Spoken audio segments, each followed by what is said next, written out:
Good afternoon, everybody. My name is Jacob Goodyear, and today we're going to be exploring a policy adjustment in the region of Peel to alter the approach that the police service takes to community engagement. Let's jump right in. During a time of turmoil between communities and police agencies, we would like to take a proactive approach to community relations.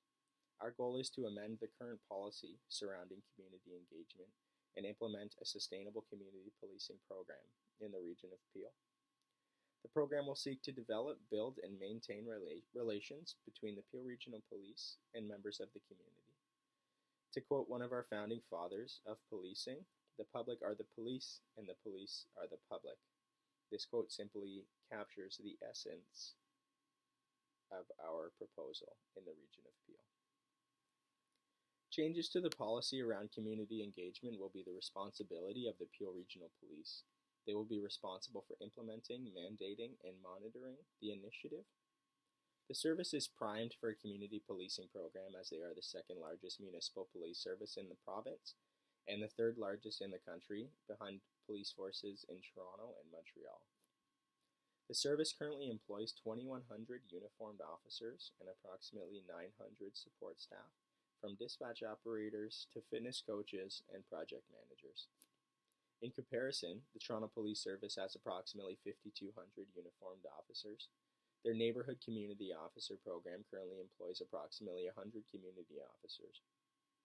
With the Peel Regional Police at approximately half the uniformed size of the Toronto Police Service, it's expected that the agency will staff up to 50 community officers in the Community Officer program. What is community policing?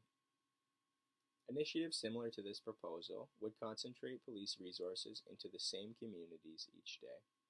The officers working in each community would remain the same day after day, with the goal of building relationships and trust with community members.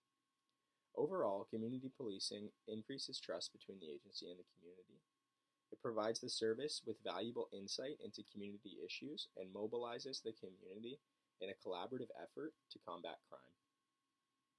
Some of the benefits for the community, businesses, and the agency have been outlined when applied to a community policing program.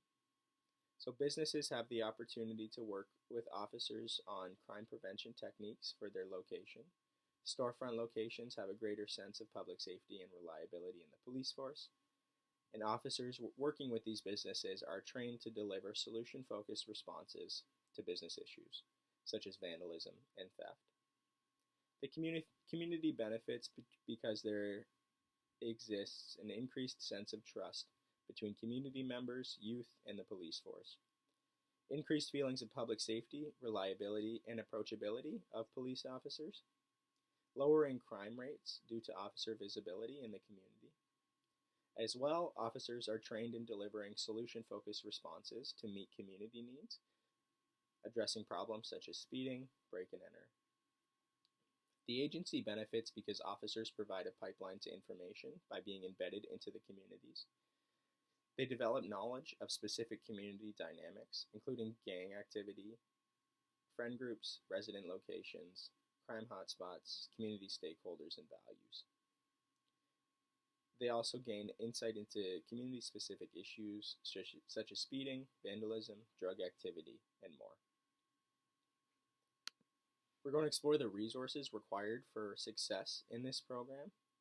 Financial resources have not been estimated due to the perceived lack of accuracy in estimating the financial resources required for a program of this nature. However, based on current framework from the Toronto Police Service, we have been able to identify the police personnel resources that will be required for success in this program. So it would require officers, uniformed officers, to staff the front line. Recent research conducted by Humber College into Toronto's Neighborhood Community Officer program determined that the program benefits from a sergeant rank. For this reason, we would be implementing a sergeant rank into our community officer program to supervise frontline staff. Next, we would need administrative staff, police leaders, uniformed officers, and potentially civilians to manage the overall objectives of the program. As well, we would require uniformed resources and civilian resources to aid in the developing of the framework of the program. It's important to note that current community policing programs are being used by neighboring police forces, as mentioned by the Toronto Police Service, and as well the Waterloo Regional Police Service.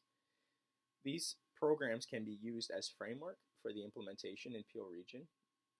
This fact can save the Peel Regional Police time and resources to develop the program.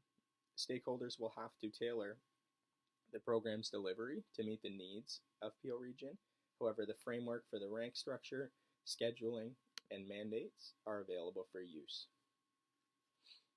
So to explore the characteristics of our intended recommendation, it's recommended that the Peel Regional Police adopt a framework that is similar to that of the Toronto Police Service Neighborhood Community Officer Program. The characteristics that exist within this program: teams of 4 are assigned to each neighborhood, working flexible schedules over a 7-day period to maximize coverage.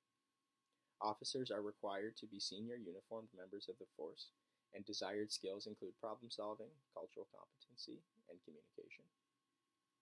Additional training in theory and application of community policing is required prior to deployment.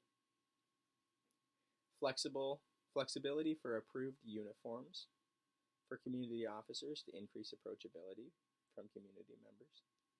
Police vehicles, bicycles, and uniforms be marked with community officer insignia. As well, officers have a connected cell phone provided to community members, stakeholders, and specialized units within the Peel Regional Police to provide an easy access for communication. The current policy surrounding community policing in the region of Peel does not address a program-specific objective. The Peel Regional Police currently rely on community outreach programs to build relationships with community members. They describe their efforts for engagement and strengthening community partnerships as critical to prevent and solve crime problems. The agency implemented Chiefs Advisory Committees to work together with marginalized communities in the region of Peel. These committees are surrounding in the following areas: the Muslim Advisory Committee, the Black Advisory Committee, Chinese Advisory Committee, LGBTQ Advisory Committee, and the Youth Advisory Committee.